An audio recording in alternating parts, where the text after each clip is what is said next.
How are you? I hope that you are very much fine and you have enjoyed your holidays. Now it's time to learn. So today I am here.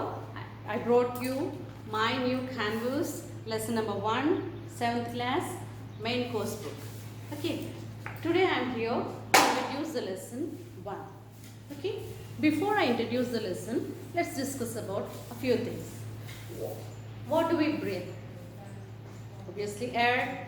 What do we drink? Water. Very good. We live in house. Okay. Food, air, water, shelter, rivers, mountains, lakes, oceans, which are essential factors for all the human beings, animals, birds, the species on the earth depend upon.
Isn't it? So, today this lesson is not a story.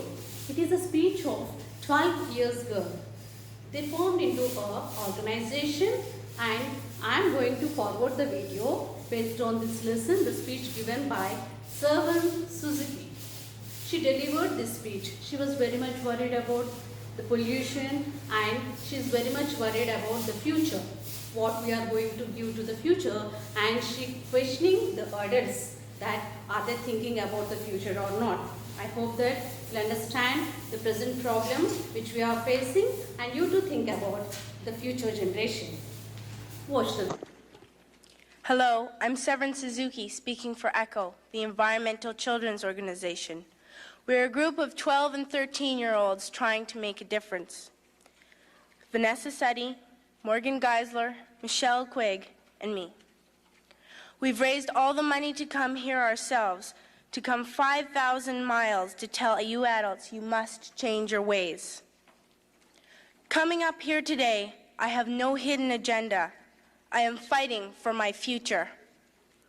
Losing my future is not like losing an election or a few points on the stock market. I am here to speak for all generations to come. I am here to speak on behalf of the starving children around the world whose cries go unheard. I am here to speak for the countless animals dying across this planet because they have nowhere left to go. I am afraid to go out in the sun now because of the holes in our ozone.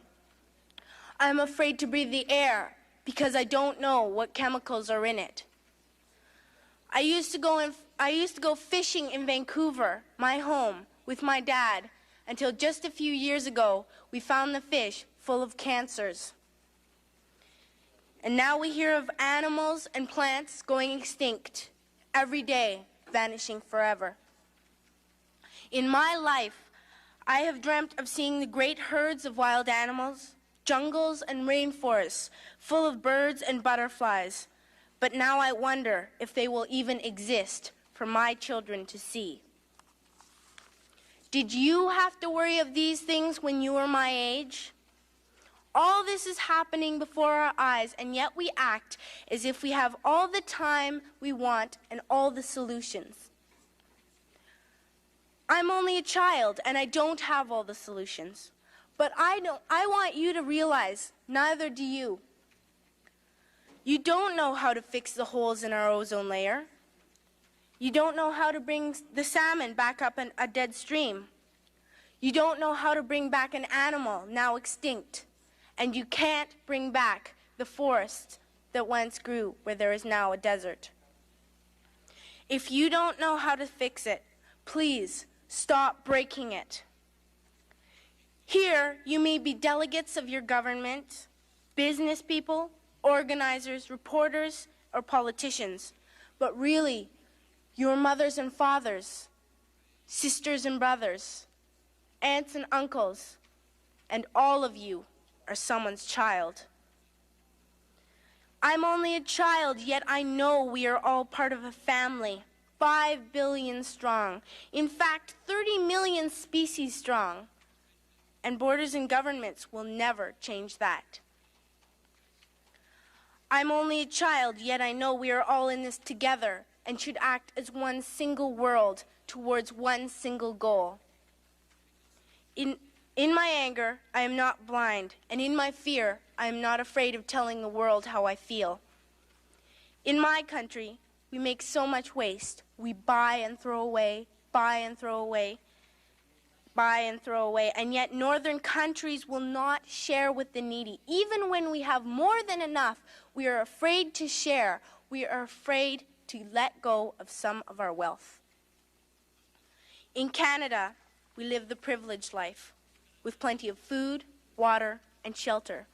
We have watches, bicycles, computers, and television sets. The list could go on for 2 days. 2 days ago, here in Brazil, we were shocked when we spent time with some children living on the streets. This is what one child told us. I wish I was rich.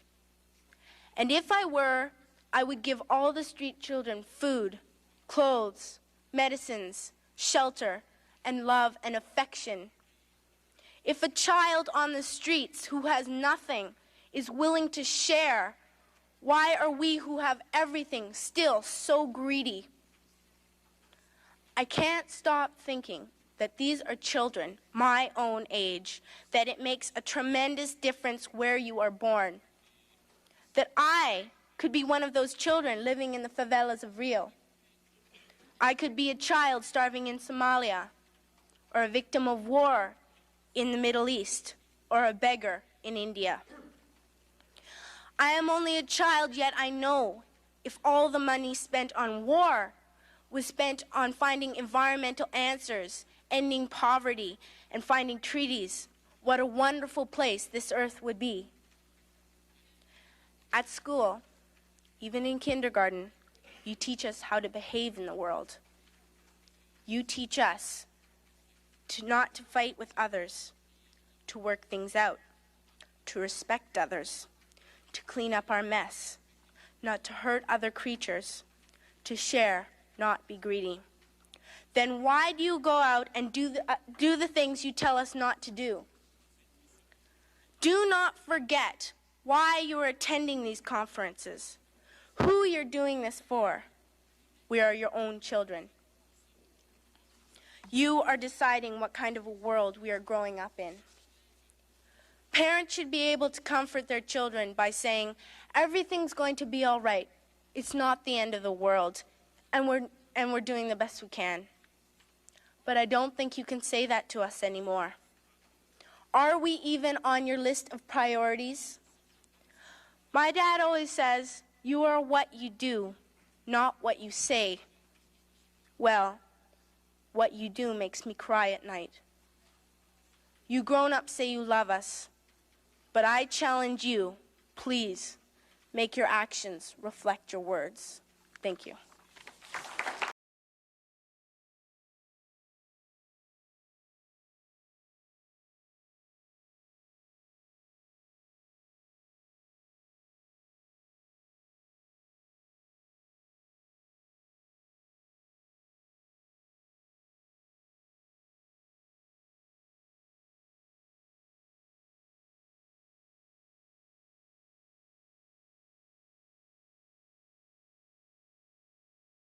Children, this is time for assignment. I have forwarded a few questions to you. Answer the given questions and send the answers to your class teacher within 2 hours. Do your best. Wish you all the best, children. See you soon. Bye.